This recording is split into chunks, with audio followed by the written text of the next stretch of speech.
যারা বলেছেন রূপময় চিত্রময় বাংলাদেশের শাকসবজির ফসল ফলাদি ইত্যাদি ইত্যাদি দেখবেন, তাদের জন্য আজকের এই ভিডিও। মূলত এগুলো হচ্ছে হাইব্রিড জাতীয় ধুন্দুল। আপনারা নিশ্চয়ই ধুন্দুলের সাথে পরিচিত আছেন, গ্রাম বাংলার না হলেও বাংলাদেশের এই জন্ম গ্রহণ আমরা করেছি।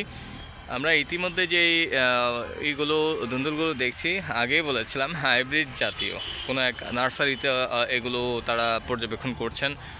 জাস্ট পরিচিতির একটা ব্যাপার আছে, এবং সবচেয়ে বড় কথা হচ্ছে এটার বীজ সংরক্ষণের প্রক্রিয়ায় তারা আছেন। মূলত আমি এই মুহূর্তে আছি উত্তরা দিয়াবাড়িতে। আপনারা নিশ্চয়ই দেখেছেন এই রাস্তা এবং এই পরিবেশের সাথে হয়তো বা কিছুটা সময় হলো ইনভলভ আছেন।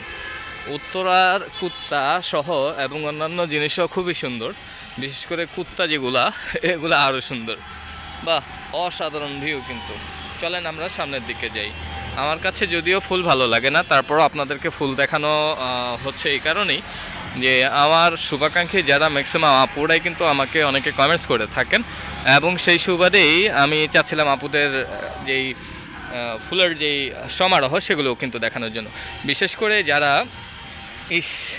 এত সুন্দর, ও মাই গড, কী বলবো, আমি এগুলো এখন রোপণ করি না, একটা সময় প্রচুর রোপণ করতাম।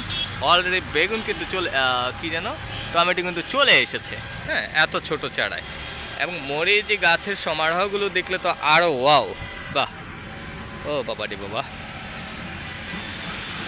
এ আল্লাহ, এত সুন্দর, মাশাআল্লাহ মাশাআল্লাহ। কি বলবো, কি কমতি আছে দেখেন। টমেটোগুলো দেখেন আপনারা, কই রে টমেটো, এই দেখতে পেরেছেন, এত সুন্দর, মাশাআল্লাহ। যাই হোক, ভিডিওতে দেখাতে চেয়েছিলাম একটা, হয়ে গেল আর একটা। চলুন আমরা এখন একটা নার্সারিতে ঢুকবো। তো আজকের নার্সারিতে কী কী আছে সবগুলোই আপনাদেরকে দেখানোর চেষ্টা করব।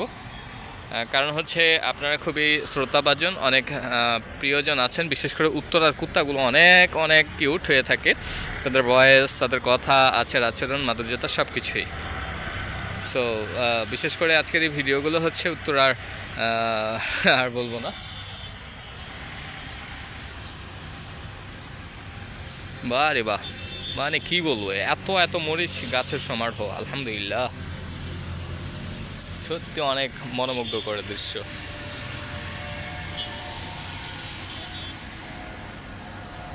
ভালো লাগার আরেকটা জায়গা হচ্ছে এখানে, আর খুবই ভালো লাগছে, আমরাও আছে, বেশ চমৎকার, তাই না? আর নার্সারিতে আসা আপনাদের অনেক ভালো লাগার বিষয় থাকে আমি জানি, বিশেষ করে আপুদের কাছে, যারা ছেলেরা কর্মব্যস্ততায় থাকে, ব্যস্ত থাকে, ঠিক আছে,